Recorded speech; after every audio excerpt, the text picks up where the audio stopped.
Hey everybody, it's Chase And Brad. And Chad. from Unauthorized Access. Just wanted to let you guys know, this isn't going to be another one of those things where we say that, hey, we're going to try to put videos out every week, you know. We're in college and we mainly focus on school. So we really can't be putting out videos as much as we'd like to. So what we're going to try to do is, you know, every now and then we're just going to try to get together and put out a video, you know, either whether that be a Podcouch like what we're doing now, or one of our Let's Plays, or just, oh god, that was awful. No, we're just gonna try the best that we can. So yeah, I mean, do you guys have anything to add to that? We do have a Worms 3D video we've had kind of on hold for a while to see if when we start recording again, put it back out there so that it's with other videos, or at least near other videos, and it's not just a video by itself alone. So you might see that coming up soon. Yeah. And some other recordings. We have a couple games we might want to get to. But yeah, this Podcouch we want to talk about. I mean, like I said, we really haven't been working on like recording videos, but we have been playing like a lot of video games since the last time we've put out a Podcouch. So I think it would only be fair to address some of those video games, not like in like a very detailed like, yeah, I'd give it like this out of this, but I mean just like, you know, kind of talk about it. Hey, I played this game and I thought this about it. Yeah. I'll go last because I still have to think about like what games I really want to talk about. So either of you can go ahead and jump in.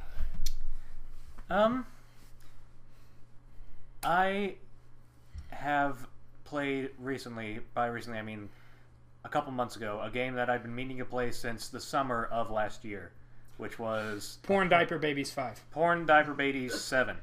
Oh, they came out with a 7? Where is 6? Did you play 6? It didn't get that good reviews. Oh, okay, I see. It's kind of, you have to go searching if you want What to the get fuck am I?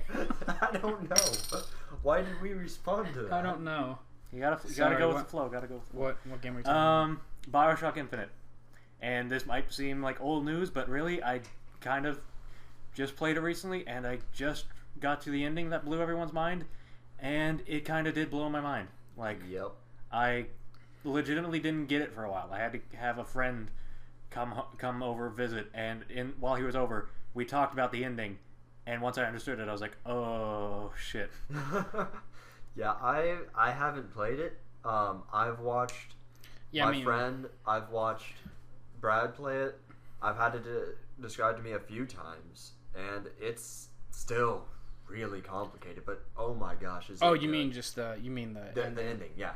I'm talking about like the whole game. Like I basically saw you play the whole game, and it was not the whole game. You know, I only came in for parts when I wasn't like working on something or doing something. But I mean, I enjoyed it. It looked good. Should clarify that for a while we have been playing games out in the like living room television while the other two watch, and that was the game I played while these two were watching. And playing through it, it was one of the best games I've ever played.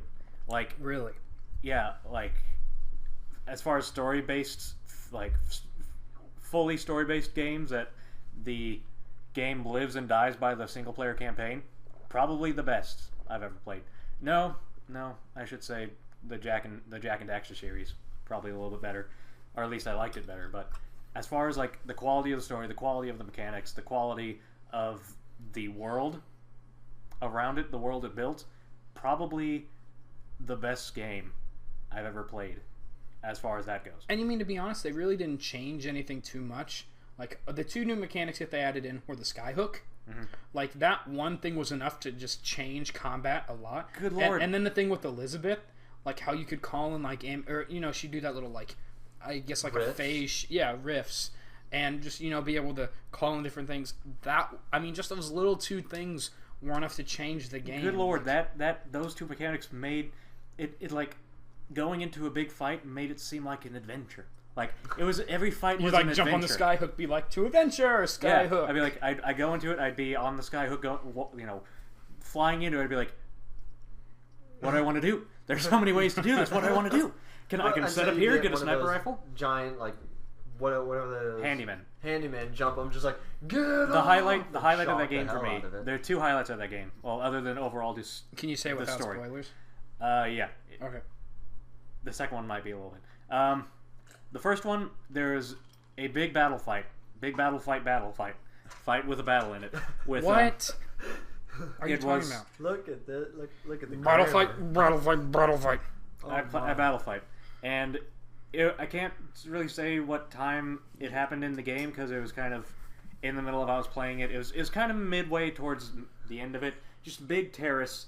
Had a handyman. Had like all the firefighters. Had all the raven people. Had every special enemy there was. Had like I said, a handyman. And you were just like go in, fight them all, God. fight them all, win. And once you get that, then there's this like little area where you can like 3 different directions you can go off into, and you have to go down every one. But once you get through one, you come back, go to the other one, come back. That fight to open up all those areas, like I said, it was an adventure. Like I walked in. I remember watching that. Yeah, I walked in. I flew in, and I was just like, which way do I want to take this? Do I want to set up a little sniper shot here? Immediately, I just went into the middle, started blasting it with my shotgun. But I mean, it was just I had a choice. What's wrong with that? There's nothing wrong with that. Those are I'm just saying, weapons, I had the choice to do it, and it's the shotgun. that was my Shotgun that was the is one I my wanted to go preferred with. method. I had the choice to pick the shotgun, and I picked the shotgun. I had the choice to pick shotgun, assault rifle, pistol, and I'll be right back, something guys. else. You know what that sounds like to me? To me, that sounds like I have the choice to pick the shotgun, or the shotgun. Because there's really only option when you have a shotgun, and guess what? It's a shotgun. I did get particularly good with the machine. I'm saying machine gun. It's more just the automatic rifle. The one with like the magazine on the side. Yeah. I got really good with that before I got the shotgun. I focused mainly on the shotgun, but then I went back and forth between them. But that fight was awesome, and it had like the most enemy variety and the biggest like. What was your favorite vigor? My favorite vigors. My favorite 2 vigors. Vigors are like plasmids. Is that what? Yeah. Yes. Okay. They're the I plasmids. honestly could not remember the name for those. I'm glad you guys. The vigors. My 2 favorite vigors probably. Honestly, the ones I had the most I got the most use out of was the possession vigor, and then the one with the water octopus one. thing? The only reason I used that one, What is that called? I don't remember. It was like deep blue something. It was I thought that possession one saved your Underpole? ass more than once. Like, Like, whatever it was called. It was or you could just it's basically like force push, but with just a giant torrent of water. exactly, and that's what I did every Just time. push I them just off like the fucking Or, edge. Go to a or if cliff. you wanted to pull someone, like an octopus arm would just come out and it's like, hey, come over here. I did That's- not see that part. that's what I did. Yeah, really if you held onto it, like charged it and sent it out, an octopus tentacle went out, wrapped around him, and pulled him in. And that's what I did with That's that one. cool. I had Boom. two options, and I it know would that. I'd go up to a cliff with someone at the edge of it, blow them off, or I'd see someone really far away, pull them in to my shotgun. And that's just how that's the rhythm I got into, and that's the one I enjoyed the most. The other highlight of the game, I think mine would have to be Murder of Crows. I tried to get into that one, and that was the one I picked for a while, but that was until I got the The water one. The water one quickly became my favorite. I mean, because it's a good combo. Like, It's The great throw a utility. lead. Yeah. You can if you're got too many people around you, push them away. If you're not wanting to get into an area where you'll be surrounded, pull them in. Yeah, It's if you like got a damage- shotgun and you got a Sorry. person at the far end of a fucking room, instead of walking over there to the shotgun with everyone shooting at you, bring them to you. Shotgun. I mean, to be honest, like sometimes in games like that, normally like I go for, like side items or side abilities that mostly do damage, but there are always those those weirdly like obscure ones, kind of like, and what you're probably going to talk about, Deus Ex.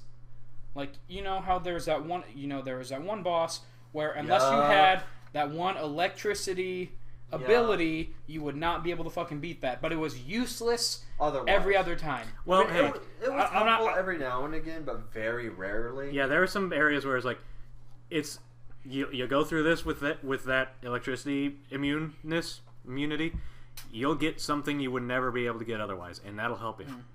But I mean, again, like when I was playing it, there wasn't really many spots where it was useful. It's just like, oh hey, I can take a shortcut here and it'll be helpful, but there's just an easier path. I will say though that I was advised to get that from Chase, and it was nice to that once I get it, I never have to worry about those areas again. I just like normally it'd be like an obstacle. I'd have to jump on these boxes, hope I never get in, and if I do, I get the hell out of there. It was just nice that once I got that thing pretty early in the game, Never have to worry about running through water like that. Anyway, we should probably go back to BioShock. We probably should. Yes. Don't want to jump the gun on there. But what I was saying was that those support your sight abilities don't necessarily have to do damage to be great. Just like that water thing. It was like a support ability, and it fucking rocked. It didn't do damage. It led to damage, which was really nice. And it led to a lot of damage. And the other highlight of the game for me, and it was a part that some people looking up online reviews about it. Some people had a problem with the ending, not the ending, the ending fight, the final boss, for lack of a better word. It was great. I had to it was fucking hard. I had to restart it 5 times. Oh my god! Let's not get into it though, because that is a very epic scene. That's the thing I want you to take away from this. It is an epic fight. It is a fitting in battle. Yeah. It's awesome, and it made me without going into spoilers, it made me regret not getting a collector's edition with the songbird statue. Also, did you? In a lot of games, when you're heading up to that final point, you can distinguish, whether that be a save point, or it's the game will say, hey, this is the point of no return. Did you feel like that was the final thing? Or did you think oh, there's going to be more stuff after this? Or, were you just yep, this is it. Once I do this, it's done. Going into it, I wasn't sure, it was like I said, it was something I had to restart several times. And the first time I went through, I didn't think so. I was just well, this is the next part of the mission. This is the next part of the mission. Then they started ramping up everything that was happening in it, and I was like, this is the end mission. I was like, I didn't realize the whole time I was going through it, this is the end. And then until they started ramping it up during the course of the fight. There wasn't no one ever said well, they might have. I don't remember. It was a while ago. No one ever said this is a point of no return. This is it. We're not ready to do something. There wasn't any of that. This is it, Booker. This is going to be the end of it. This is going to be the end of it. After this, it's all going to be There was none of that. It was just they just went into it, and then it started ramping up, and then I was like, this feels like it should be a final fight, and then it turns out it was, and it was fitting. Like I said, for the entirety of that game, this swashbuckling pirate adventure in the sky thing, it felt fitting for an ending to be like that. What? That's what it felt like. I felt like I was a pirate with the skyhook. With the skyhook and jumping off with and it was appropriate clothing, appropriate time period clothing, stuff like that. It felt like I was a pirate in the sky. I don't know. I felt like it was more like a steampunk type of thing instead of pirates. Well, steampunk pirates. Steampunk. Okay, I'll go with that. I don't know about the pirates. All the ships. And like I said, airships. And like I said, that ending mission in particular, without yeah, I will just say it did make me feel more like a pirate than any other point in the game, because I was just all the things that were happening, and I was kind of on a boat, motherfucker. Yeah. But yeah, I will say and some of the places in the game were that I spent glorious. I spent almost 30 minutes just in the opening area. I was with you at that. You were just going into random shops, just looking at stuff. I was happy to watch. I just walk into an area, just walk not an outdoor area very far off to the side, but it's kind of an area here's the main path. Slightly to the left, there's a little scene going on where these 4 little sing whatever they call it, chorus boys. Mm-hmm. They're just singing the song, and you're listening to them sing, and then people are gathering around them, and it's this feels like something that would just be happening in this world, and it was awesome. I have a question for you. Yes. Did you have any good and evil choices? Let me give you a little background history, since I can't remember. Did you play BioShock 1 or 2? It was kind of the same thing. I never had it. No, I did have it once. Never got a chance to get around to play it before. My brother, he would every once in a while just turn games in, but because they were technically his games. But I tried to play them before that happened, and sometimes I wouldn't. That was a game I never got a chance around to playing all the way through. Okay. So in BioShock 1, I don't remember about 2.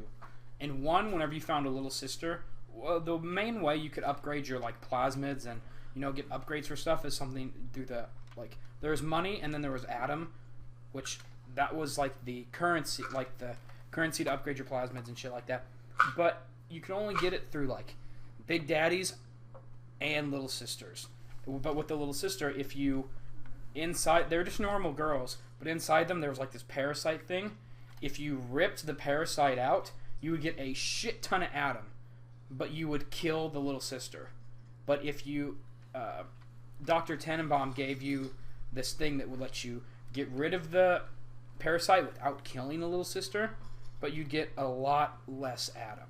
I think it's either like half or like 2/3 of what it originally was. I will say, but that also changed the ending of the game completely. Yeah, I will say. Was there something like that? First of all, there would be no way to change the ending of this game. Well, no. Like, it wasn't like it's this game, whatever choices you make, it's not going to affect the ending. So and there were choices? There were a couple choices. That was one thing I was going to say. Like, as far as problems, I had 2 problems, and you actually brought up one of them. They had a couple choices. Didn't really feel like they affected anything. Like, there were choices that felt like they were choices for the sake of being choices. Without, like, this choice will lead to this. The bird or the cage? Yeah, the bird or the cage necklace. There was one early on where it's like, you either throw the ball at the people, or you don't throw it, or you throw it at the,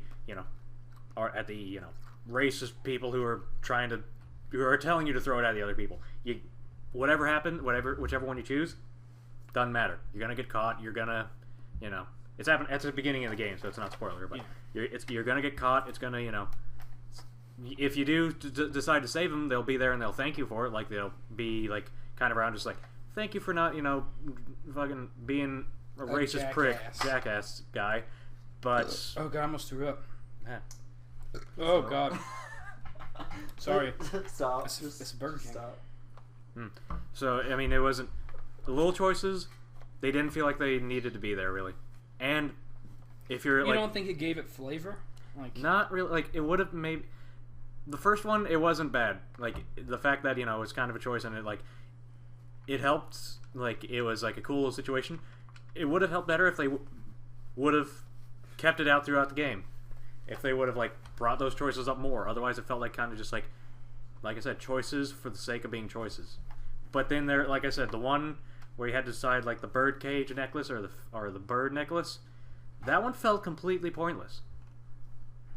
Like, and it wasn't like there something that actually. If there was, I don't remember, and if there was, it also might have been a spoiler. What if it was, but it was just like so well done that you did not notice it?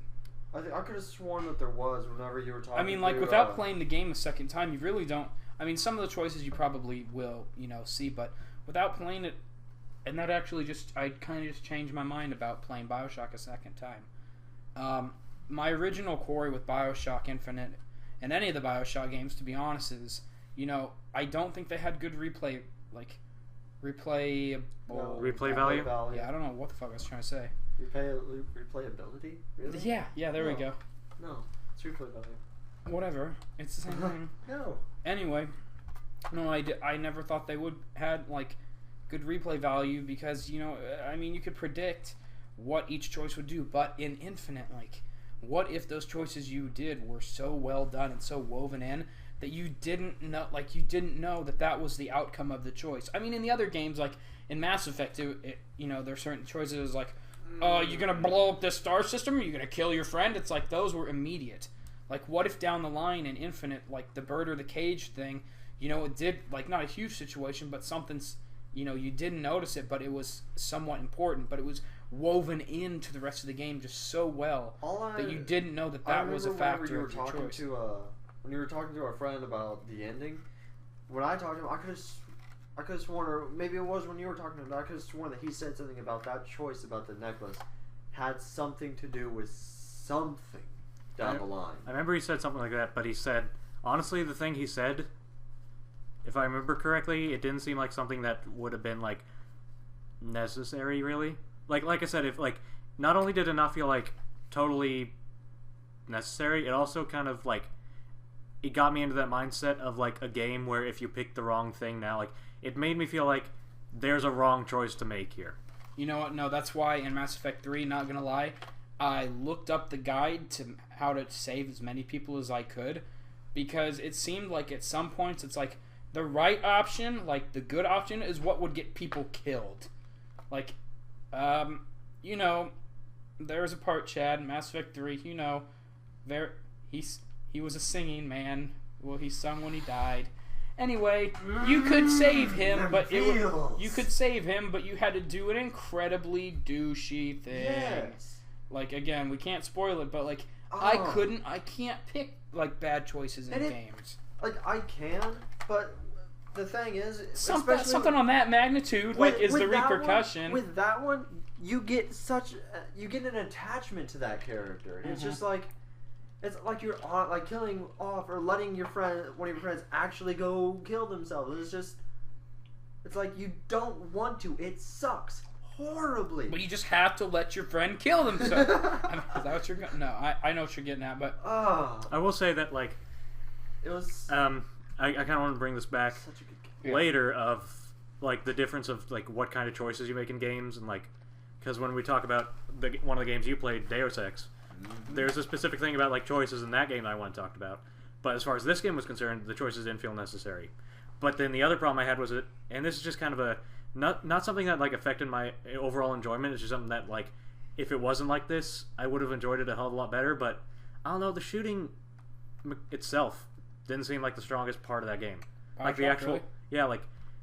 I've played really good shooters at whatever Halo, whatever your opinions on Halo or Call of Duty, Call of Duty or Battlefield. Their shooting mechanics are fine-tuned to a point because they're shooting games. Yeah. This game felt like it was an RPG with shooting elements in it, and it would have been stronger if they would have. So it was an RPG first and a shooter second. Yeah, and it was just, I don't know, I don't even mean to say that they should have taken away from the RPG elements to add to the shooting elements, because I felt like the RPG part of it, the story, the campaign, that was all great. But if the shooting was just fine-tuned a little bit better, because sometimes it felt like this gun doesn't feel powerful. That was one of the reasons I stuck with the shotgun. It was the only gun that felt supremely powerful. The pistol felt like a water pistol. But didn't you upgrade the shotgun all the way first, and then you? Even then, that was the I got the shotgun. It felt meaty. The other guns didn't felt meaty. It didn't feel like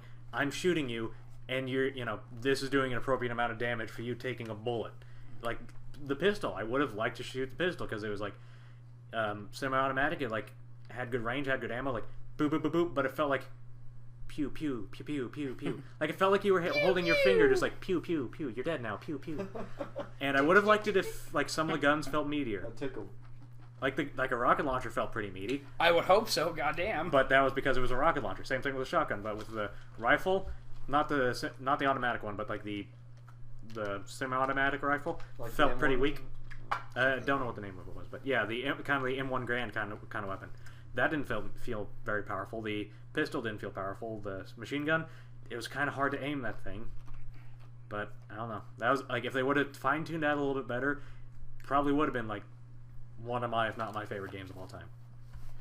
So, really, the gun mechanic really set you off that much. It's one of the core mechanics of the game. It's a shooter. It's a RPG shooter, and the shooter element was not the best. That's kind of if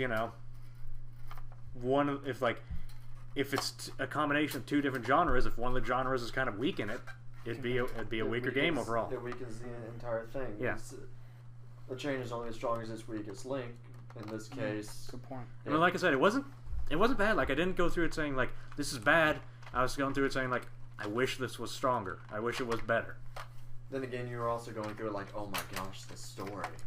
Yeah, and it did help that you had plasmids. If they didn't have plasmids, if it was just a shooter, it wouldn't have been nearly as good. Anyway, final thoughts on BioShock. Good game, one of the best, probably the best I played all year last year. And one of the best I played overall of all time. I'd probably place in my top 10, probably even top 5 list. Damn. Yeah. Nice. Do we want to go on to one of your games? I've played a few games. Or the tour. Yep. I am an addict to Star Wars: The Old Republic, but first step is admitting it. I've admitted it. Whatever. I don't plan on changing my ways. Okay, that's a lie. Anyway. Hey Chase, how's that gun you got there? So I bought a Nerf gun tonight for a little shooting contest with my brother. It's current. I cocked it back, and I've just been fiddling with it, and I just dropped it, and it's I had it right aimed at my face.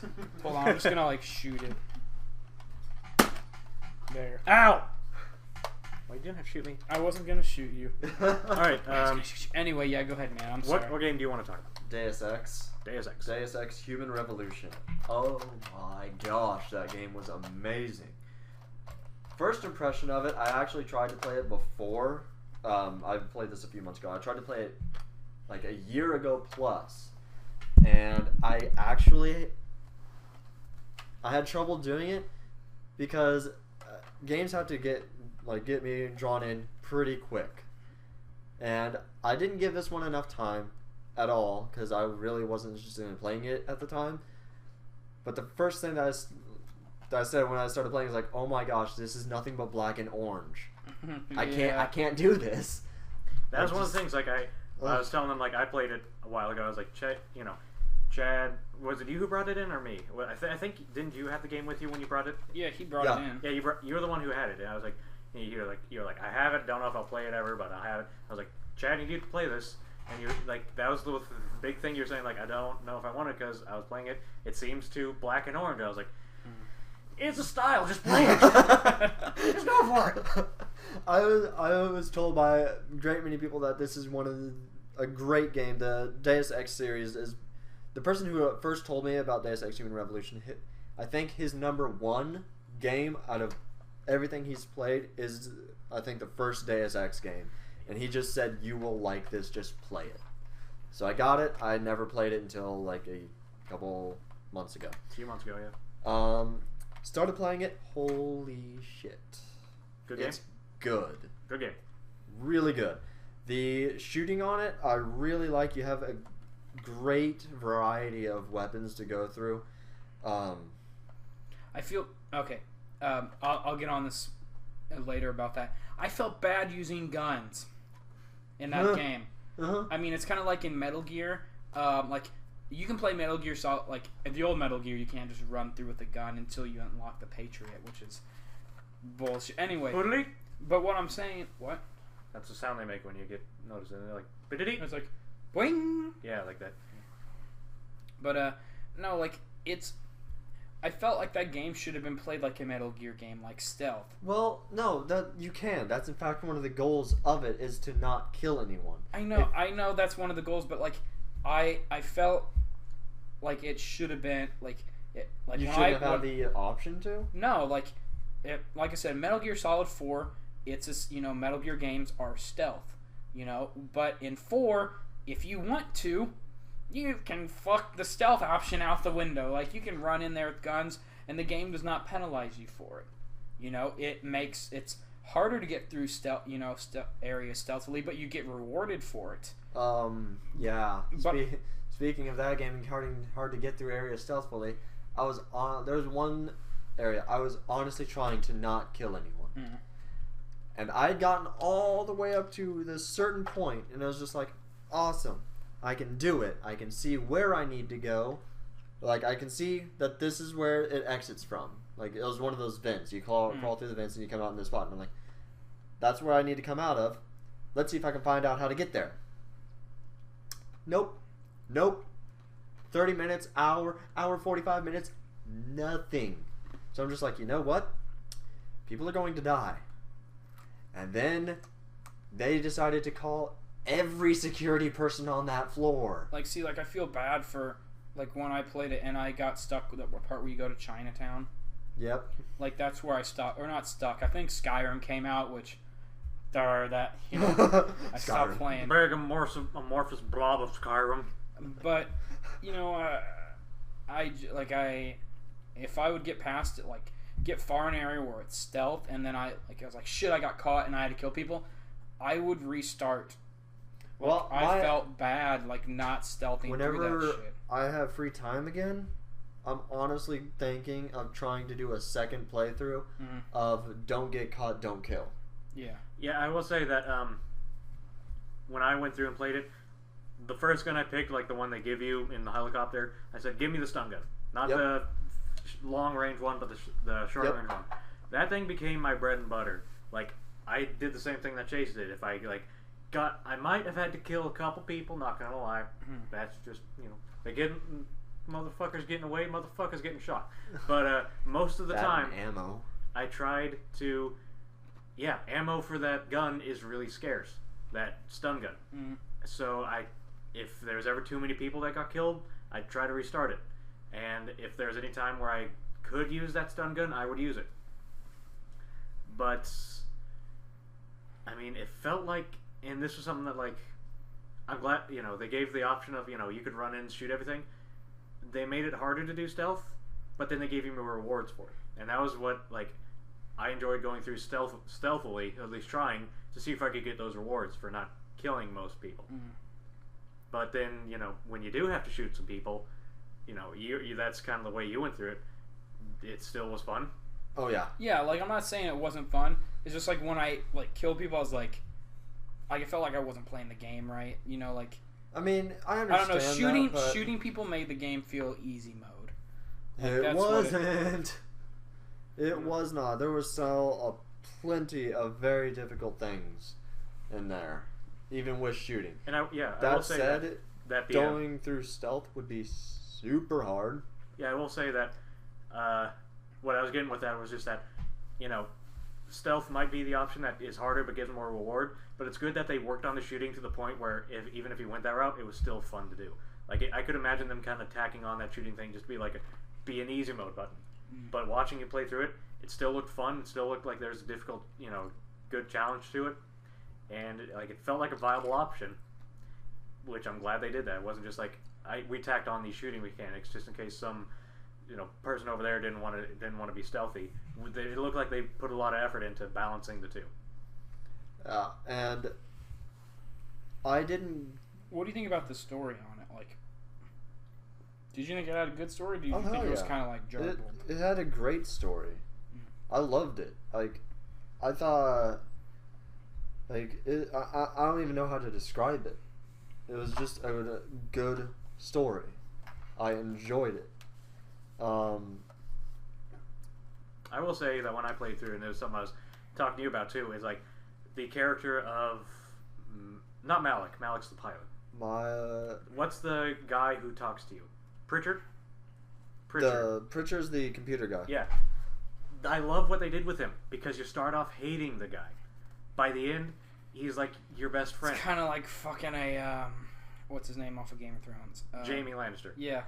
It's like I love it. Like, you hate the guy, then you go into the game, then you start realizing the characters start becoming friends, and like that kind of stuff happens throughout the game. Yeah, the twists in the game were so unexpected. I wouldn't have seen it coming at all. And when it happened, I was just like, wow. I mean, again, just great story. The shooter aspect of it, I loved. And on top of that, I've always been a sucker for customization and upgrades and things like that. And they brought that in as well. All the weapon upgrades and customizations that you can get were just perfect. I thought that I was going to, as you guys kind of heard earlier about my shotgun spiel, I love the shotgun. I didn't go with a shotgun in this one because the customization and things that they did for the assault rifle just made it amazing. I loved it. But I liked the Resident Evil style inventory system that they had. That, like, they took that directly from Resident Evil, where you had a limited thing and you could rotate things to try to make it fit in there. I'm glad that they did that for you. What? Like, if you took stuff out, they'd rotate. Like, you put it in and it'd rotate, and it would automatically optimize the space for it, which is good. I probably I'm lazy.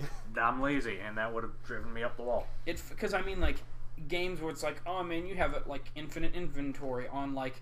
Because that's what it felt like. A launcher and a sniper rifle? Jensen's not like a fucking walking. Well, I mean, he is like a walking tank, but I didn't ask for this. He's not like he doesn't have like the bag of infinite holding on him. It's like this is like a stealth mission. This is an ops mission. I have a limited amount of space. If I carry a sniper rifle, I'm not gonna have much room for much else.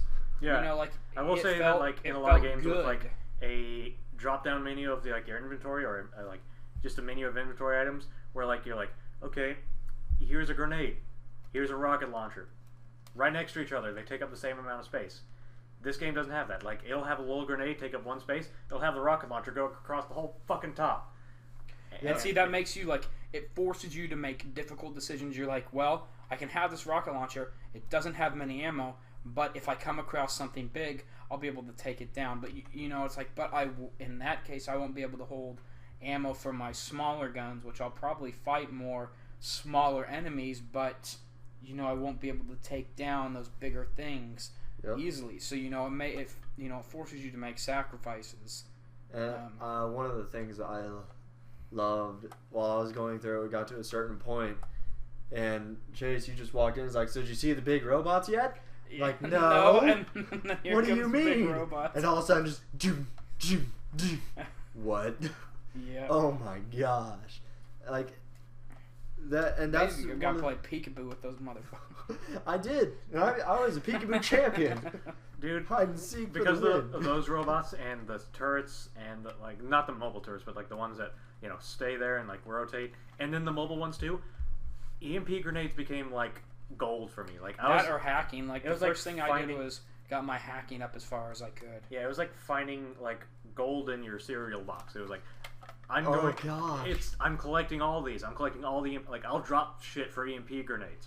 Because those things were fucking hard to take down otherwise. I was going to say terrible, but no. Like one of the things I loved, I'm sorry. No, do you? Whenever I got my hacking up as high as I could, and then I took the heavy lifting. I would hack the turret, and then you could pick the turret up and just walk around with it, set it down. It would kill everything for you. It's like. And I could do that, and I wouldn't be killing things. I could successfully stealth that thing. Just like, set that there. Boom! Alright, things are clear, let's go. And I will say, I went stealth, you didn't, but this was an option open for everyone. How many, alternate paths there were for everywhere? Oh my gosh, depending on what abilities you had, at the time.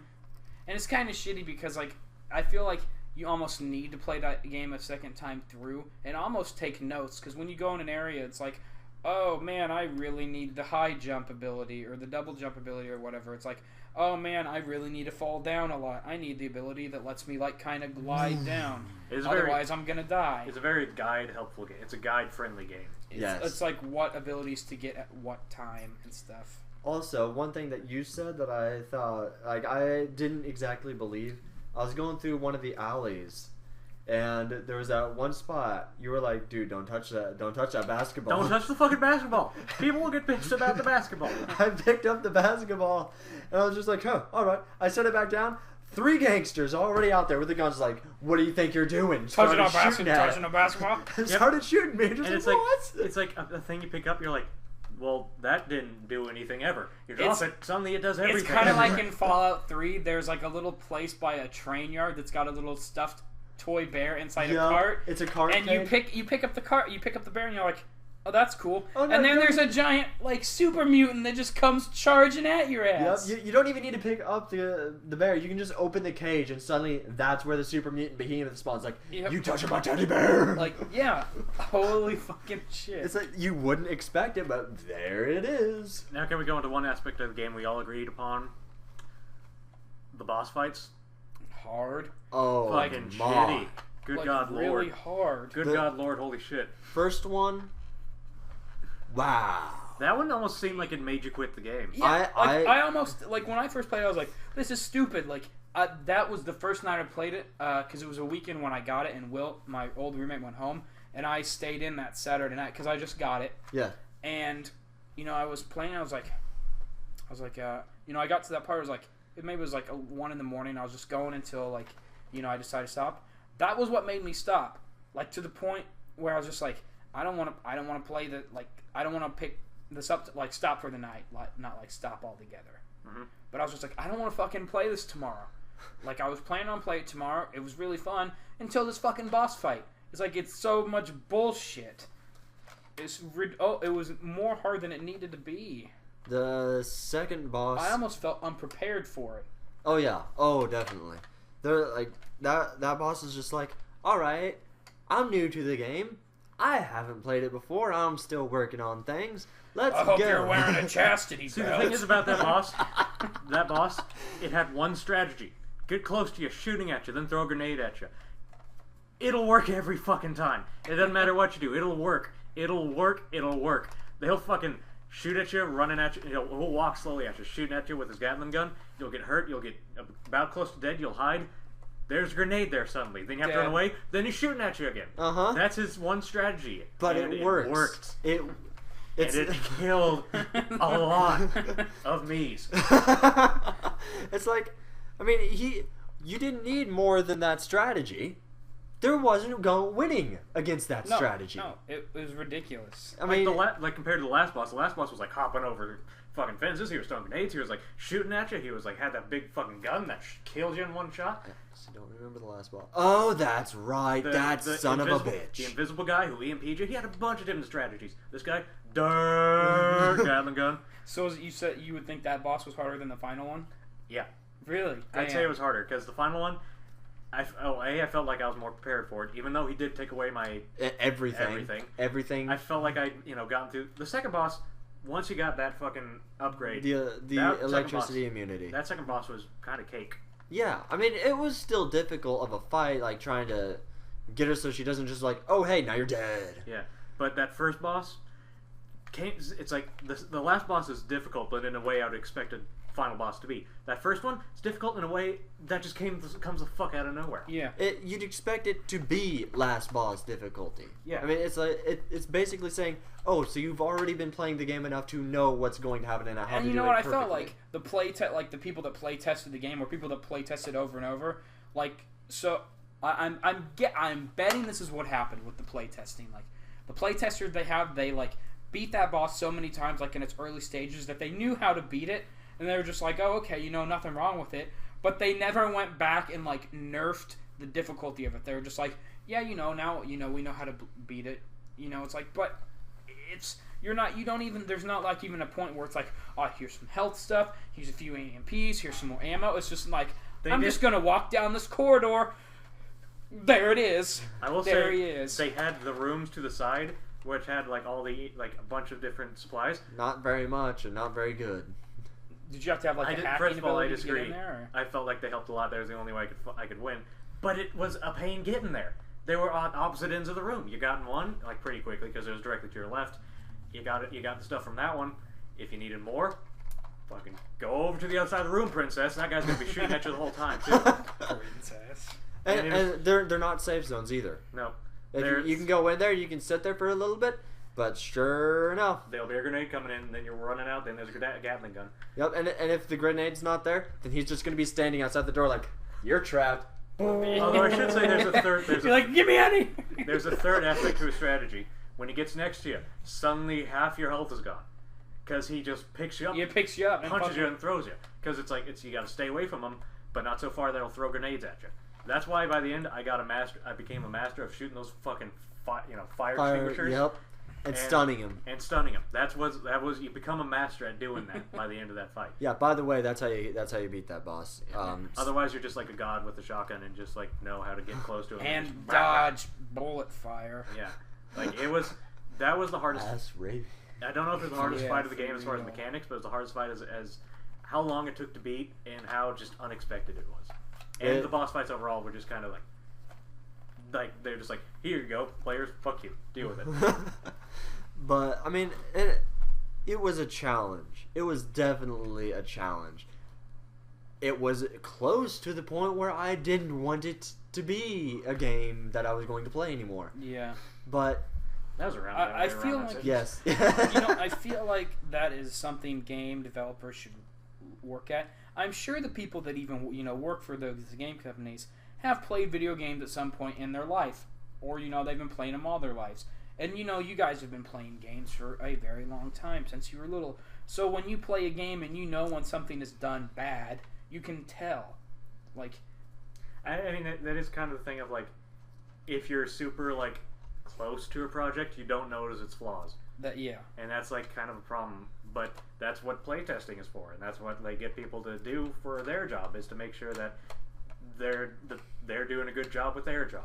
And to be honest, like, I think they were on the edge of it being wrong, but they still did it right. It was still challenging enough. I think that boss was fucking wrong. Like, I think that, like... I thought it was way too difficult than it needed it to be. The first boss was definitely wrong.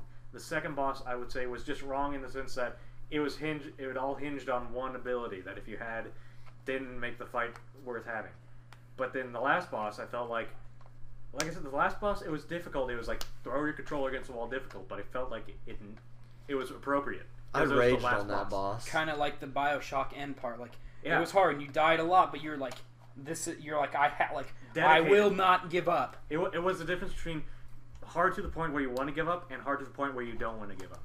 And the last boss, I didn't want to give up on. The first boss, I was close to just like, this game, I don't like this. I don't like this game anymore.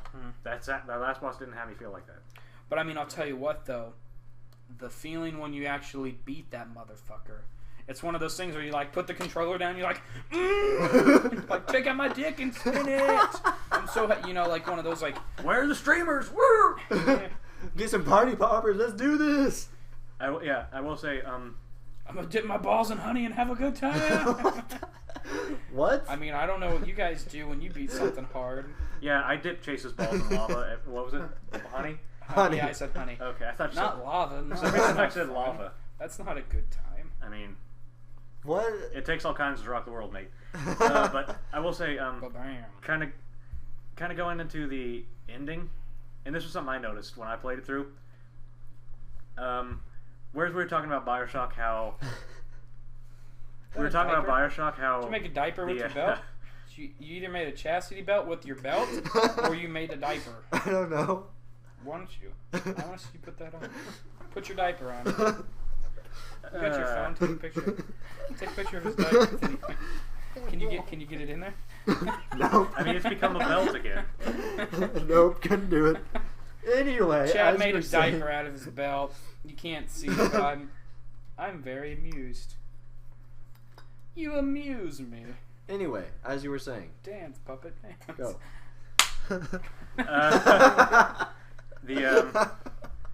The thing about the ending was that kind of how we were talking about how the Bioshock choices, at least I felt like they didn't matter, with the Deus Ex Infinite, not Deus Ex Infinite, the Deus Ex Imminent, the Deus Ex Infinite, the Deus Ex Human Revolution ending, the choices all over that game. Bunch of choices, like what to do, and sometimes it didn't feel they immediately affected things, but then you find out later how much they affected things. I don't think they really affected things, though. Oh, I do. I don't think that they affected things, but they gave you perspective. That's what I think. When you're saying that, I'm also talking about side missions as well. Like each individual side mission, you could go about each one so many different ways. Like I don't know if you've actually looked through the achievements on Deus Ex on the Xbox while you were going through it. Not really. There's like an achievement for going through each side mission like a certain way. Yeah, it was. And I will say, like, awesome. As far as like it affecting stuff, it affected that part of the game, that single part of the game. The overall ending, no matter what you did, the ending would be the same every time. But here's my counterpoint to that. It wouldn't, the way that I looked at it and the way that I thought about it. I heard some different opinions of it. And one of the opinions stuck with me was that it's not a game where the choices affect the ending. It's not a game where you make these choices, and then at the end you see how they all play out. It's an ending where you have all these choices, you see how the world works like that, you see how your choices affected the world, and then that is what makes you decide which ending you want. You look at the world and then decide. Yeah. Like I said, how do I look at this? It's much more like the choices give you perspective on the final thing. Speaking of choices, out of all games that you have choices, like Infamous, Fable, Mass Effect. When I was making the choices in Deus Ex, and I don't consider this as a spoiler because it's right around the beginning of the game. Remember when that guy takes those people hostage and he's got the gun to that girl's head? At the very beginning. When Megan gets captured? I think, or something like that. Adam's girlfriend person gets captured? Yeah. And you can talk him out of it, and you can even talk to people that are outside the door. Yeah, from coming in and shooting the dude. That whole situation right there sticks on my mind because I felt like it was such a dire situation that I felt it. like I felt the direness of the situation. Like, holy God! Like I hold a bunch of people. Like there's a bunch of shit that could go down, and I know that one thing that I say could completely like screw it up. That's how like a lot. And it felt good. Like that kind of like holy shit. It felt good. That's how a lot of those like conversation moments felt for me. Like the ones where you had to like you had those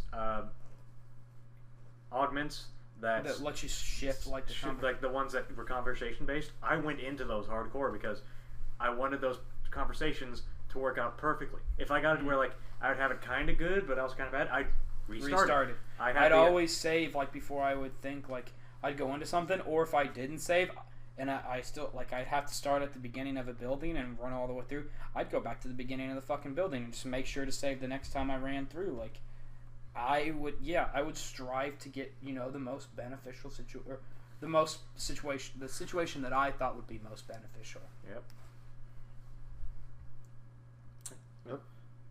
All right. Yeah. Final thoughts on Deus Ex?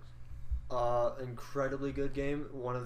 Easily one of the best stories I've ever played. I mean, I don't know what I would put above it.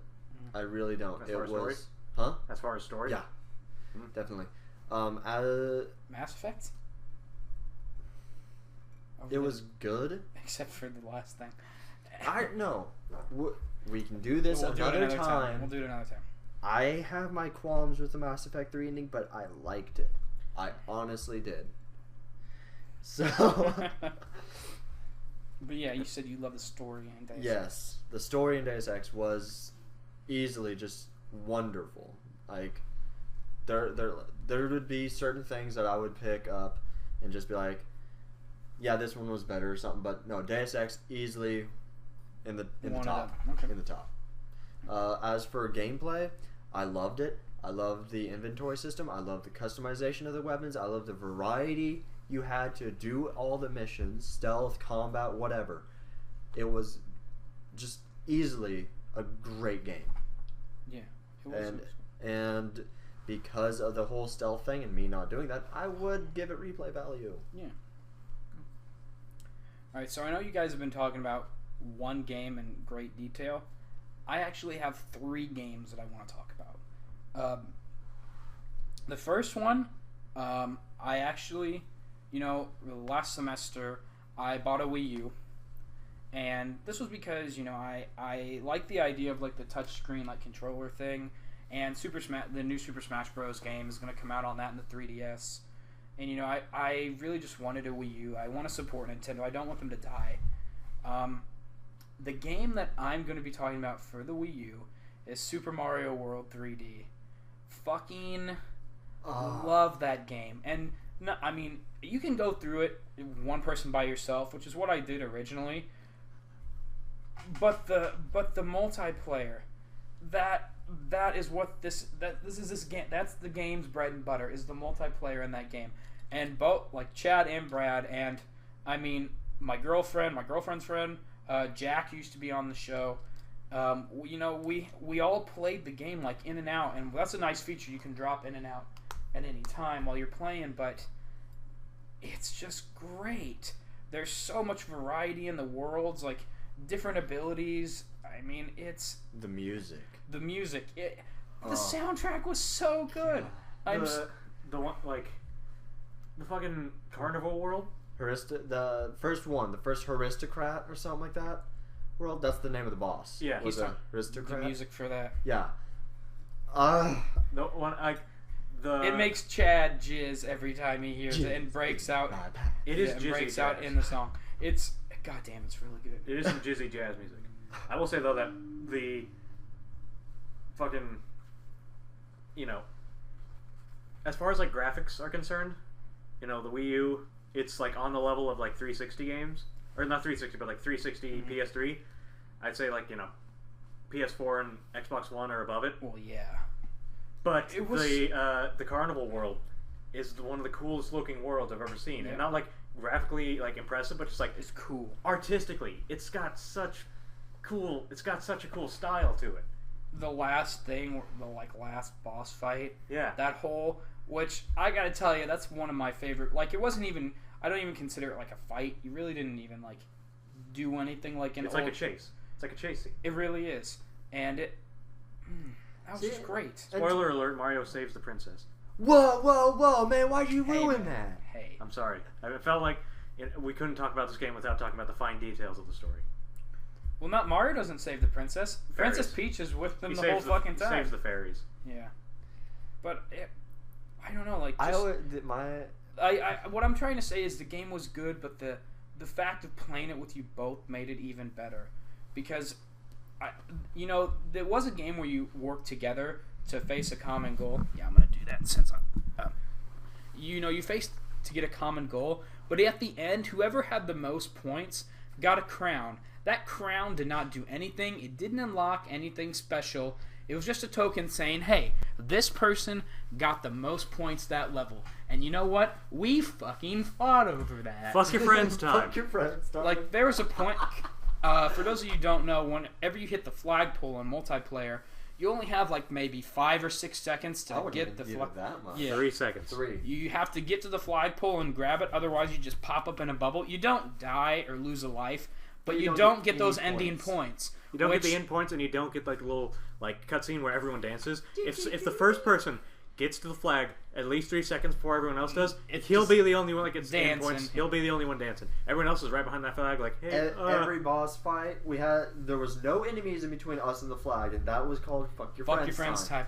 The very first time was to just get there as fast as possible and literally fuck your friends. The very first time that happened, I can't remember if I picked up you, Brad, or you, Chad, and I threw your fucking ass off the castle. See, it wasn't me because I couldn't even get on top I think of the I think it was you, Chad. Like, I picked your ass up because when you run, you hold down the Y button, but that's also grab.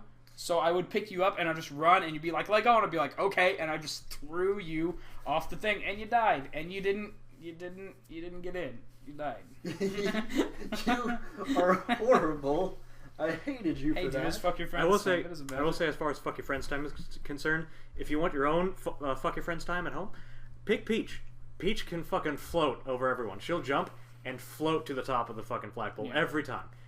You people, I fucked you over so many times because I would float to the top. I get most points because I was at the top. I'd get the flag under me. Pick Peach. She'll fucking float to the top of the flagpole. Unless you're Brad, who has no spatial awareness in that game. Depth perception. Yeah. Depth perception, sorry. And trying to float towards the top of the flag and ends up falling off the castle. That is a problem with that game. I will give it that. Like, at some points with the depth perception, like, if you got to jump from platform to platform with that 3D, if there's not like a backing behind the platforms that you can kind of, I don't know, like wall hug, I guess would be a good term to say. But there were times when you'd be like, fuck, I just completely went to the left or right of that. You couldn't really tell. Yeah. And that was the thing like I appreciated with it. What was because I mean, Chase and I have had this debate before where like when something moves into a 3D world, does it like make it better? This is a game where I'd say it makes it better. It makes it like adding that third dimension. It makes it more challenging at times. It makes it like you have to pay more attention to, your spatial awareness, but it adds so many dimensions of like levels based around the fact that you can go in 3 dimensions. The toad levels. Having to spin the camera around that one level with the block in the lava that like rotates. That level. I did it. I'm sorry you guys can't see Chase's face whenever we said that. It was just like pure, oh gosh. Like this is a game that like it made the shift into 3D and it made it well. And that was cool. I'd put that level on a resume. Like when I go to apply to like some engineering job, it'd be like, I worked throughout all high school, and I worked over the summer in college. I've had some experience in classes, had my own independent study. I beat World 8-4 on a Super Mario 3D World by myself. Hired. Without the Super Tanuki suit. Hey, that doesn't help. That doesn't help. You hit the lava, you die anyway. I know, but what I'm saying is I did not have the Super Tanuki suit, and I beat that thing. You already got the job. I'm actually gonna let's do that. We'll do that. That was a fun game. That was really fun. It was a great game. And see, Have we done the secret worlds yet? No, and there's like 4 or 5 secret worlds. that are apparently even more bullshit. The last level is apparently the hardest level that they have ever created. Yeah. I mean, have fun with that. But no, so I'll keep it short and simple for all these games. Well, oh no, I'm good. You can take it. But no, like if we want to go into a game like in more detail, we can. But like I said, I got 3 games to go through. Okay. There's I realize we're going a little bit long. There's one more game I at least want to talk about. That'll be it for me. Okay. Tor. So that'll be its own podcast. You can talk by yourself. Yeah, you already got your own fucking playlist for Tor, so shut up. Dude, but I haven't done something for that in ever. That's your own fault. Anyway, game number 2 that impacted me, you know, like I felt like an emotional level on this. Assassin's Creed 4 Black Flag. Hear me out on this. Chad, you played it too. Yep. Okay. Perfectionist in me cleared that entire map. Me too, bro. Me too. You did. I didn't watch most of it because of that. But what, you know, all the protagonists in that game, you know, Altair, the original one's like, oh my god, this dude has a stick up his ass. I don't like him. I did like him. He was pretty cool. Ezio, I thought he was really cool. I liked that whole era, you know, the Renaissance era. It was great, you know. And then it was still Ezio. Connor Mason played it, but the story of like Desmond and all that outside was getting wow, congratulations, man card. I'm getting good at that. The story got just so convoluted and messy. You know, like I was able to follow it though. Like the Desmond thing, to be honest, it got a little bit crazy. You know, that it was ancient the Connor stuff that I didn't like. No, I'm not saying like just Assassin's Creed 3. I'm saying the whole entire thing. Like I thought follow it personally. I'm not saying that I wasn't able to follow it. I'm just saying it got a little bit out of hand. Like aliens and that. Like what? No, thank you. They introduced that in the Ezio bit. But what I'm saying is that it was just getting too out of hand after the last Assassin's Creed. I was like, you know what? They need to fix this, otherwise it's going to get bad. And here comes Assassin's Creed 4. You know, after 3, they could have ended it there. You know, I'm not going to say the ending, but, you know, they could have ended it. They didn't. Assassin's Creed 4, new... When they ended Assassin's Creed 3, I didn't know what they were going to do. Yeah. Like, it's one of those where it's like, well, there's the end of that. It's like every season of Game of Thrones. We're not going to get into that. Yeah, damn. Oh, murderous. But, you know, here came a protagonist who is nameless, and a new assassin, which I like. I don't like that they kept Ezio for so long. Like, he was a cool dude. I really liked him. 3 games they had on him was way too long. So, Edward Kenway. Favorite assassin so far, because I mean he really didn't even consider himself as an assassin. The game, like for the majority of the game, was just being a fucking pirate, going around sinking ships, fucking doing whatever you want. Like in Assassin's Creed, it was just like, oh, you know, you gotta abide by the strict rules. Ken was like, oh, look at that ship, give it the bird and take all its stuff. Like, it was awesome. Don't you mean give it the jackdaw? Give it the jackdaw. I will say, and I just watched the game, and this kind of coming from like, I'll be quiet for a little bit here because I didn't play any of the Assassin's Creed other than the first one. The ending, without like spoiling it, I didn't even watch him play most of it. It still had like an emotional effect on me because the characters seem so memorable.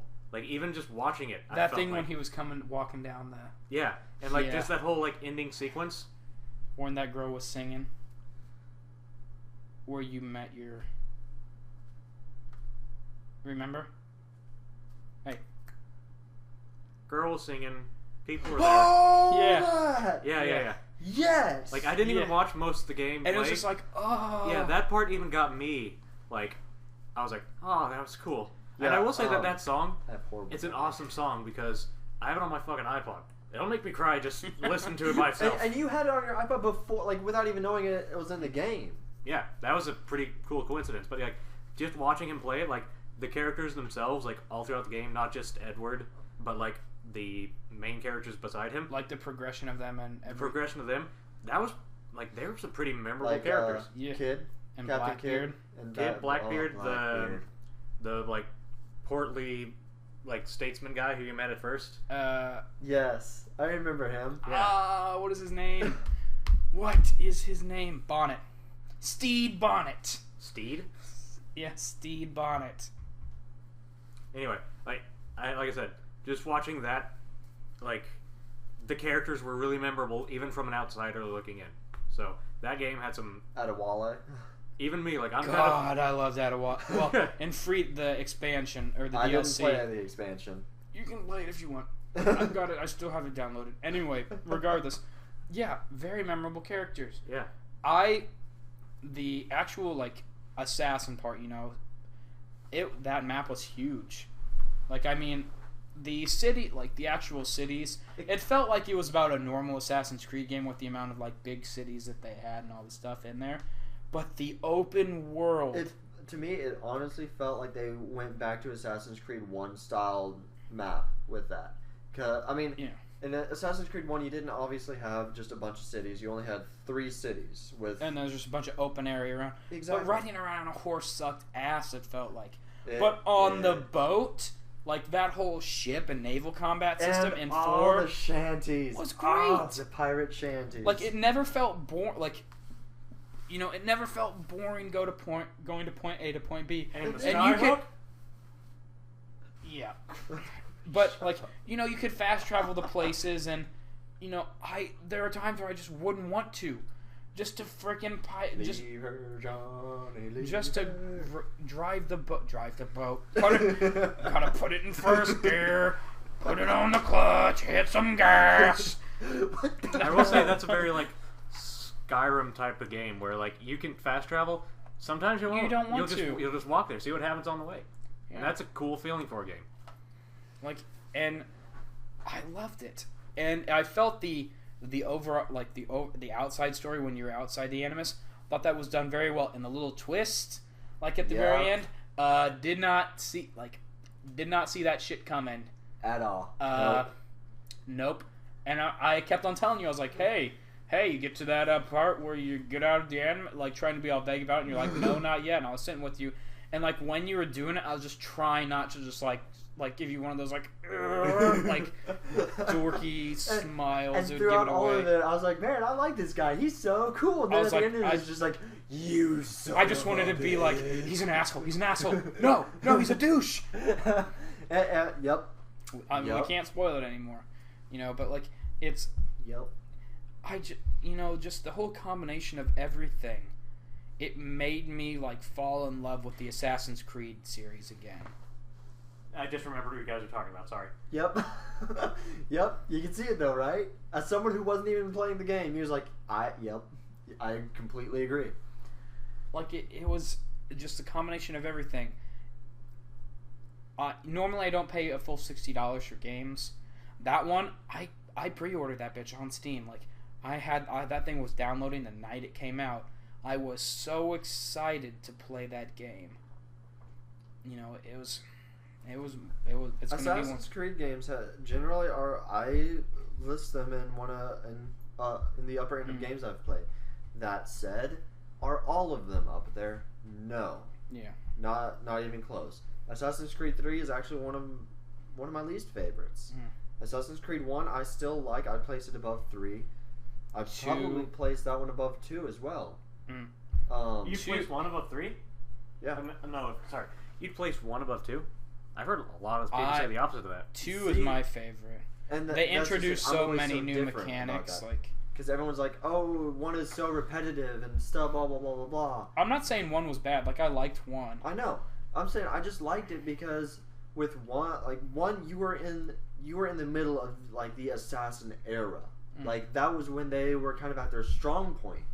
I thought it was in 2 after Ezio took over. That was their strong point. Can I just say, I've only played the first one, and unfortunately I've had the 4th one spoiled for me and part of the 3rd one spoiled for me.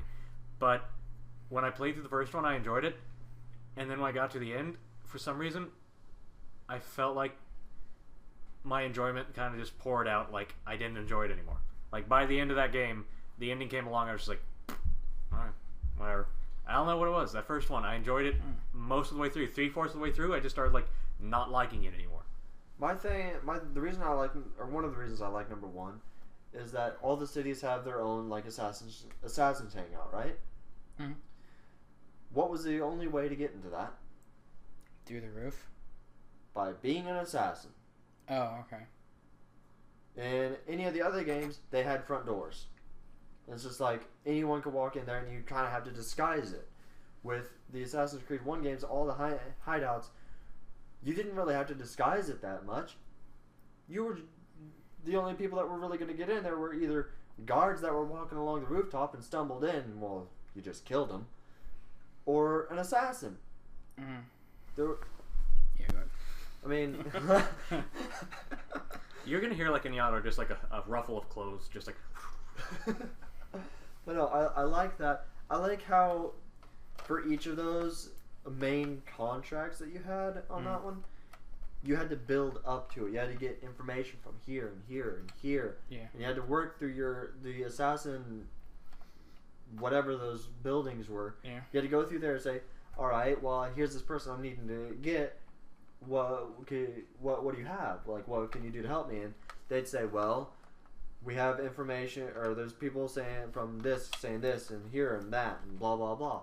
And you would go building your information that you need to go kill him. Whereas the other ones, I didn't feel as though it was that. I felt it was even better in 2, like the whole like working up, getting information. I will say that with that part, I enjoyed that too. I like that every kill was you built up to it. I felt like it was all the same build up. It was That's the same. What people have said. That's what people said. That's what the thing was. It felt like these targets weren't people. It felt like they were all just dummies with blood in them. And like you'd walk up to them and it'd be like, you're gonna have to do the same process you did for the last guy. Not like, this guy doesn't have anything special. Like, he's got good eyesight, so you won't be able to like follow him. You'll have to like they could have done it in a way where You'd like Sly Cooper then. Both of you would. The whole like gathering. That's what each mission is. Like you're gathering just so much intel before this huge heist, and then you pull it off, and then usually something doesn't go that way, and then the heist gets all fucked up, and then boss. But yeah, and it was like the build up. The build up was nice, but it was all the what same. I'm saying is like play Sly Cooper both. If the build up for each for different a person was different for each person you had to kill. If it was like this person has these number of traits that you won't be able to go into it like you did the last person. You got to go into a different way. Like this is a different city. Different things apply here. I can say that one of the I played this game a lot, like Assassin's Creed 1, a long time ago, and it was actually the first one that just made me say, "Oh damn," because one of the targets that you had to kill was a doctor, a doctor, and one of his patients was running out, and 2 guards grabbed him, dragged him back, stepped on the dude's legs, stomped his kneecaps, oh my god, breaking his legs, and you just heard the sickening crunch as you saw the leg bend backwards. That was so long ago, but I fucking remember that. Yeah, I fucking remember that. That's awful. It was just like, oh my gosh, and then he's like, now he can't run away and hurt people. It's just like, but you just I do remember that. I can say though that he was one of the easiest kills for me in that game, because it's like he walked around that room in there, hide in a group, wait for him to get by, and that's all I did. Just but they didn't have any of that in Black Flag, but I don't think it was necessary, because most of the people you went after were either rogue pirates or it all came to you. Or either that, all the planning, it was done in that lapse of time where that one point you're with Adewale, and he's Edward was kid's got something for me, I have to go see him in a month's time, and then when you go to the point, a month's time has passed. I feel like maybe, when you kill some of the Templar people, you could have had a little bit of build up, but I didn't think about that until just now. It didn't affect my gameplay at all. Man, I wish I had the build up to this. I was it was always in the moment when you went to go and try to, assassinate someone. Yeah. Yeah, I will say that, I felt like I didn't play Assassin's Creed 3, but I heard a lot of the criticisms of it just because, I was kind of I'm on the internet and I play games. I kind of listen to the criticisms coming in for games. It sounded like Ubisoft listened to the criticisms that Assassin's Creed 3 had, where everyone was like, this game had these problems, but one of the best parts of the game was on the ship. So then they built a game around the ship. Yep. And it was, God, that was great.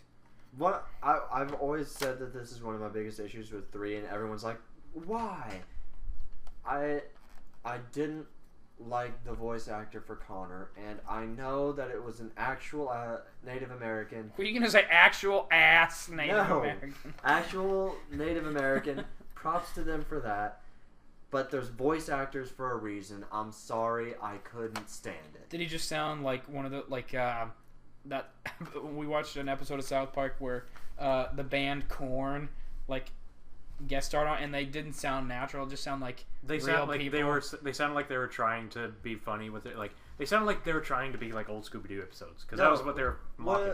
What it sounded like to me was just so overpowered monotone. Yeah, everything. Monotone. I heard like voiceovers of the gameplay of that. It's I didn't see a problem with it, but then at the same time I wasn't sure if that was gonna go throughout the whole game. You know what the main part where I actually heard him give emotion was when one of the people that you invited to the homestead said that they were gonna have a baby. That's the only thing I legitimately remember where he showed actual emotion. There was times where he was angry, and you could tell by his body language that he was angry, and you could kind of tell by his voice, but it wasn't truly there. It was just, oh, he's kind of sounds-ish angry. That's cool. But yeah, I really like I said, Assassin's Creed 4, just fantastic. I'm waiting for the next one. Yeah. I need to get a new console. Oh yeah, or you could get a PC. It's also coming out on PC. I need to work on. I think you should rather get a PC than a new console. To be honest. Yeah, what I need to do is find a job so I can upgrade the tower that I got for free for my brother. 4Es, dude. 4Es. Anyway, regardless, we'll talk about that later.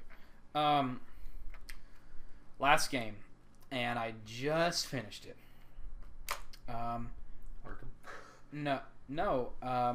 Which Arkham Origins I thought was very well. Man, that is a 4th game, but I don't. It'll be that one. I'll go into a big debate about. So maybe another time. This one, great game. South Park: The Stick of Truth. Yep. Now I know you, Brad. You watched quite a bit of it. I watched a good hour or two.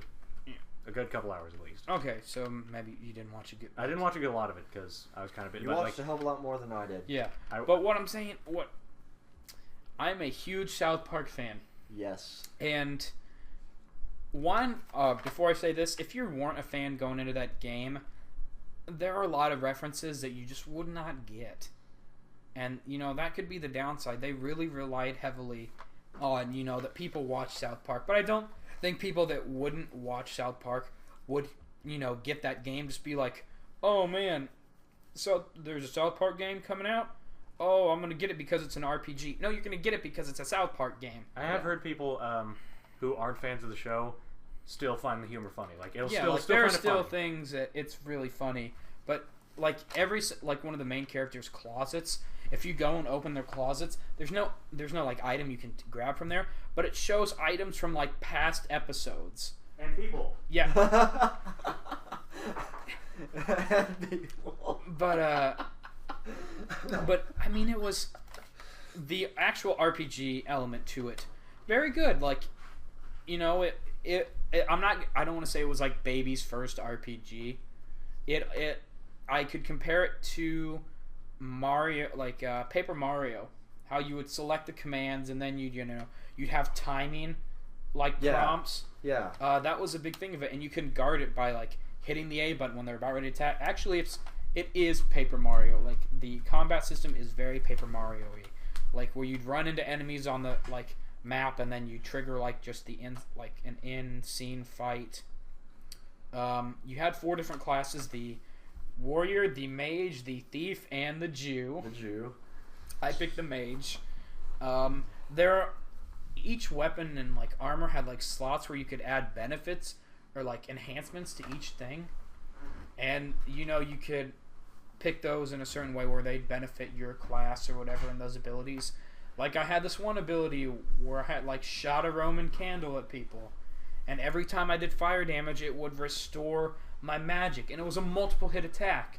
So literally, like I would use that, it cost 6 PP, and I would gain like 12 out of it. Because it hit every time it hit, it counted that as a separate hit for fire damage. So I'd have infinite PP as a mage. I never had to worry about it. The story was really funny. Just the fact that they made this game, just like LARPing is basically what they did, but everything around them bended to them LARPing.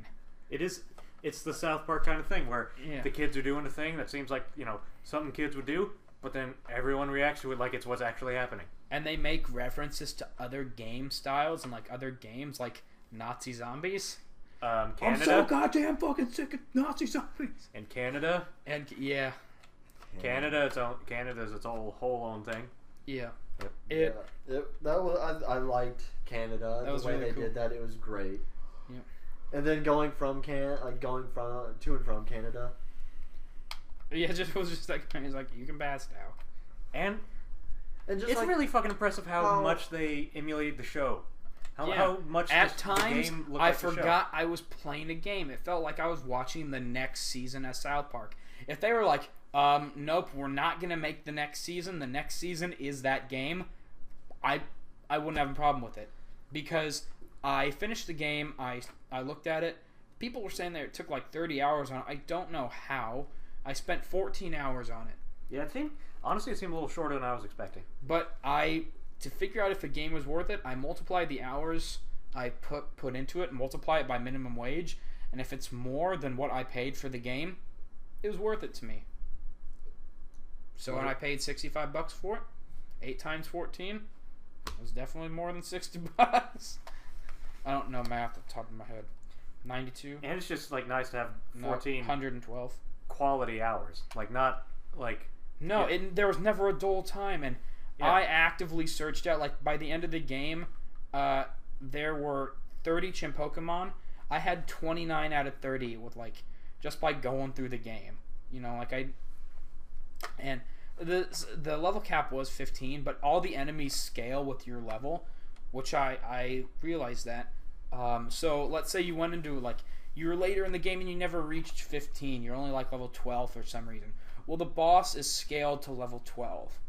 So it's not like something stupid where you have to go back and, just fight a bunch of things. It didn't seem like a very grindy game. No, it's because everything's scaled to your level. And if you needed to go through like an area, like you could fight, you could not fight if you wanted, but you still could be able to get through whatever you need to get through.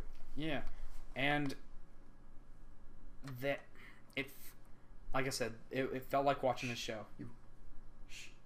Canadian Prince. Yeah. You shh. Yeah. Shush. And I mean, you actually have a big choice in the game, like that will change a big part of how a certain thing goes. I don't know. I don't think it's very spoilery, so I'm gonna say it. About halfway through the game, you can pick to side with either the elves or the KKK. That's Cartman's group. It's the Koopa Kingdom, Koopa Keep. Koopa Keep clan. No, it's the Kingdom of Koopa Keep. Yeah, Kingdom of Koopa Keep. Kingdom of Koopa Keep. Yeah. Yep. So you can join them. Tokens in the KKK. What? What?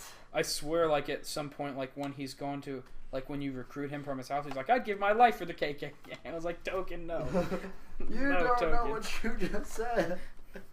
Oh my, that's horrible. I also didn't see it went so out of control, but it was like that's a good out of control from South Park. Like Matt and Trey did a great job on the story. It was just great. The game was fantastic. I loved the final bosses. Yeah, did you watch me fight the final boss? Go why you this you. That is stuck in my head forever. Yep, I saw that. I thought that was really cool. Yeah, it was, and it relied on Mass Effect parts actually, where you know how like all your teammates came back and helped you in some way. Yep, they do at the very end. They'll come and protect you from like this big attack, and then like they're out. Like that's why the boss kept on coming back. Like after I would beat the shit out of that boss, because the characters still had to keep on coming in and saving you from it. Yeah. Until you had to break the gentleman's oath. Yep. All right. Okay. That's dangerous territory to go into. Okay. Yep. But yeah, I definitely would recommend it. $60 is, that's still quite a bit of money, but definitely the game. I never got bored playing that game. Oh, it doesn't look boring at all. No, it doesn't look like you could get bored at all. No, so I mean 13, 14 hours of quality gameplay. Yeah, it's definitely worth it. I won't lie, I didn't expect it to be quality. Though I will say, the past South Park games were the first time I heard them announce that, I honestly thought it was an MMO. Really? Yeah. It's like, I can see that. Yeah. South Park MMO. Like, to be honest, I kind of wish it was. I think that would be great. Yeah. I don't know what all they would actually do, mm-hmm. but I think that it would be really cool. I agree with you on that. I think it would have been cool. Like, were you or the new kid in town, or like, I don't know. I think it would have been cool. Just like an out-of-town field trip came in, the bus broke down, and so you're stuck there, and so you got to play with all the kids, and that'd be cool. Yeah, the two factions, and yeah, the elves and the KKK. Yep. Yep. Right. But yeah, those are my 3 games. Besides, like Arkham Origins, I do not want to get into because a lot of people say some things about it. I say other things. So. Shoot, we could do an Arkham Origins and Mass Effect 3 about just those 2 games alone will take a long time. For real. All right, you said you had one more game that you wanted to talk about, Brad. I have one more. Pokemon X. And why? I didn't play Y, he did. Oh yeah, I played one. I didn't play either of them because I don't have a 3DS. I'm sorry. I mean, it's kind of just going into the, as far as the game is concerned, it's a Pokemon game. You know Pokemon. If you like Pokemon, it's a good game for that. Oh yeah, definitely. It's like the 3D, the transition into 3D. I mean, it doesn't, I would say, it helps it, it doesn't hurt it. It's not something where, it's 3D now, it's, the game is ruined. Don't let that bother you. Just go through it. It'll play through just normally. But I'm kind of want to compare it to other Pokemon games, and this is kind of relevant because this is recently they're going through Twitch Plays Pokemon. And what is Twitch Plays Pokemon? Twitch Plays Pokemon is a internet event where on the popular web streaming site Twitch TV. What's Twitch TV? There is a I'm just kidding. I'm just kidding. Everyone probably knows version of Pokemon where is. the chat chooses the directions that the character plays. But anyway, I've been kind of, if you've been watching these videos for a while, you might have heard me say stuff like I'm playing through Pokemon in a Nuzlocke run. I'm playing through Pokemon, trying to do this or that or the other. And I've been looking, and for a while, right after I played Pokemon X, I got it, I played it, and I was like, this is one of my favorite Pokemon games ever. This is it has, all the Pokemon from all the generations. It has this feels like the definitive one, where it feels like once you play it through, you want to get all your Pokemon from the other generations up to this one, just so you'd be like, this is the pinnacle of Pokemon. After playing through it a second time, I don't feel like that anymore. Because it doesn't hold up so much for a second playthrough. Especially the story, I thought of this after, that conversation. Going through a Pokemon story, or in the earlier ones, it was more about, training the Pokemon and becoming the, Pokemon Master, Elite Four leader, whatever, and that was it. And Diamond and Pearl was really when they started getting into heavy story, especially in Black and White with the whole, Pokemon should be free, all that stuff. Yeah. But X and Y, damn, that was like Pokemon, ancient Pokemon war, like some 3,000-year-old dude who gained immortality the planet by taking the souls of everyone and putting them in him. But the guy who's the evil guy because he wants the world to be beautiful, but he also wants that to happen by everyone everyone takes it. That villain was stupid. Yeah. His motivations were all over the goddamn place. He was like, I want the world to be beautiful. I don't want people to steal from each other. I want everyone to be nice. I want to kill everyone. I don't want Pokemon War to happen again. Blah, blah, blah. But just pick something. Pick something, Nintendo. I honestly think they try to make the Pokemon games like the anime. The original anime was based off the Pokemon game. I mean, their big thing, you gotta go to Viridian City. The big story element of Pokemon was progressing through the game. And I mean, the beginning of the Pokemon anime, it shows the Gengar and Nidorino, fighting like it does in the opening game cutscene, and then it morphs into the anime. Yeah. Well, I feel like they're trying to tailor the games to the anime now. Which, that can be dangerous if it's not done well. And I feel like you can't do that in a game like Pokemon, because if you just I feel like a span of a Pokemon game is not a big enough time to have a story that deep thrown into it. And it's just and it's it's Pokemon. It's the journey, the adventure, the story is getting the Pokemon and building it up, and you kind of create your own through it. Having one thrown into the game too diminishes your experience through it, because the game's trying to have its own ahead of yours.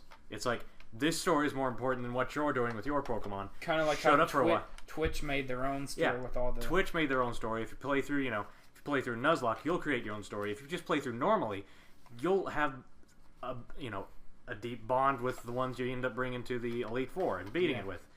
Especially if you nickname them. I learned that from Brad. Yep. Nickname all your Pokemon. Damn, I had a really deep connection with just some fucking data from a game. Yep.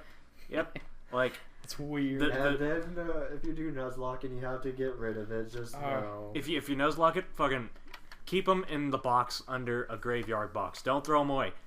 I regret that, because when you're done playing through it, you can still play through again just with all the regular Pokemon. Just save them. Don't throw them away. Save them. It breaks it. I fucking deleted a bunch of games of the Nuzlocke run because I was like, I'm gonna restart this run. Didn't think about saving any of them. I regret that wholeheartedly. Save all your Pokemon, people. PSA. But PSA for Nuzlocke. Save your Pokemon. But I mean, what was the Nuzlocke harder in Pokemon X and Y? Do you think the Nuzlocke in Pokemon X and Y? Because I mean, to be honest, it was easy mode, running through there. Because I came into the Elite Four with level 80 Pokemon. Yeah. And my Gardevoir is 92, and I fucking swamped I steamrolled them. Yeah. Well, I kind of went in it in with self-imposed rules of things I didn't want to do. I didn't want to use the EXP share or heal in battle. Chad, you pooping or peeing? Doesn't matter. Well, okay, he's pooping. All right. But the thing. It made I don't know what it was. Playing through Nuzlocke, I played through a Nuzlocke of Black a second time, and it was difficult, but I got through it. I couldn't get through a Nuzlocke of X a second time because it was difficult. Or? Because I don't exactly know. It was I felt like a couple things. I felt like they gave you so many Pokemon. They give them to you. They give you the Lapras. They give you the Lucario. They give you the second starter. They give you the first starter. The Fossil. They give you the Fossil. That's already 5 Pokemon. That's already, you only have one to catch out in the wild if you go for all that. And I mean, they're all diverse too. And the Snorlax. I mean, you have to catch it, but I mean, because you got a water type, you got a fighting type. If you picked a Venusaur, you pick the grass type. You pick a fire type. You get the Lucario, which is fight. You have a full fucking team that covers everything. Team, and they give them to you. And it takes it away. It takes, here's the thing. When I played through the first time, I went through one of the lower level areas, found a Riolu, the thing that evolves into Lucario. I felt super special about that. I was like... The first time we were playing, I was like, oh man, I'm so lucky. Or I was like, Brad, you're so lucky. And then I was like, Brad, you get a Lucario later on. Yeah, that totally killed it for me. I was like, I got the Lucario early in the game for no fucking reason. I was getting one later anyway. They shouldn't, it's cool that, in the earlier generations you got a Lapras and an Eevee. And a Hitmonlee or Hitmonchan. Hitmonchan. I don't actually remember that, but I remember that now. Through Generation 2, I think you got an Eevee. You might have gotten an Electrode if you went through the power plant thing at the end. Yeah. Red Gyarados. But they didn't give you an entire team worth of Pokemon.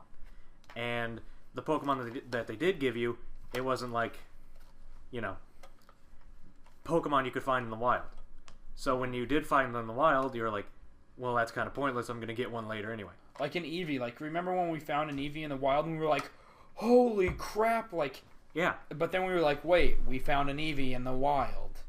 And then we were like, oh, wait, we found another one. Yeah. It's just another Pokemon out there. So it's like, it gives you too much. It's not special. Eevees didn't become special. And going back to the story thing, one thing that kind of ruined it, there were too many fucking cutscenes.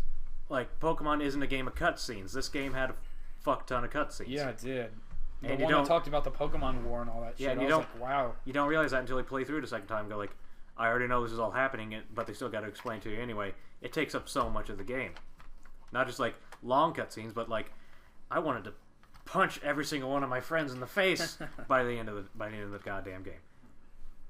Me? What? No, the games friends in game. Yeah, which I'd like to point out, they made Barry annoying in Generation 4. They made the two friends in X and Y. The black and whites.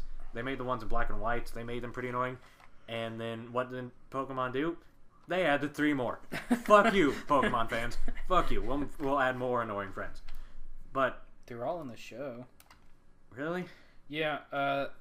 The new show. It's not called Black and White, is it? What the hell is it called? X and Y. It is. Is it called X and Y? I have no idea. But no, that the girl that's your rival. If you pick the boy. Yeah. That girl. I can't. Is it Sienna or Serena? Serena. That's it. Yeah. She's in the show. She follows Ash. She's the new companion.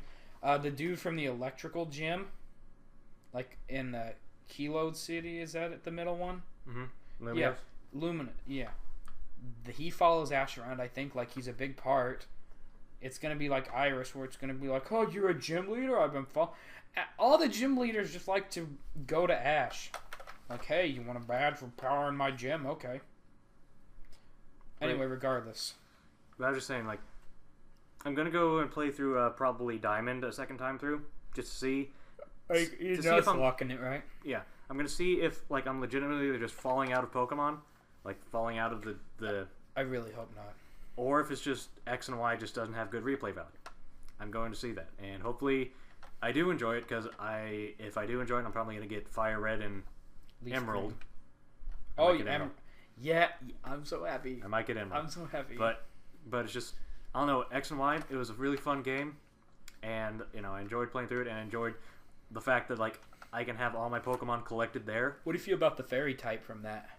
Fairy type? Like them adding that. Fairy type, I don't know, it was fine. I thought it was needed to kind of, like, get dragons off their pedestal, like Dragon type. Yep. Yeah, I mean, like I said, the game itself is fine.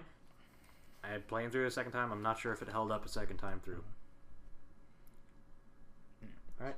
So, I mean, Chad, is there anything else you want to talk about, man? We covered it for the most part. Are you done in there? Yes. Alright, because I think we're about to wrap up. Yeah, I think we're going to wrap up. Alright. Tune in next time, guys. I think we're going to talk about mobile platforms, whether that be phones and mobile devices. I'm dumb. Mobile devices and phones. No, like phones and mobile gaming as well, and like tablets and like the Vita and the 3DS and all that good if stuff. Xbox will ever come out with one. They have a Windows tablet, which is Microsoft related. Yeah, well, that's like a computer. I mean, but there isn't a handheld. Exactly.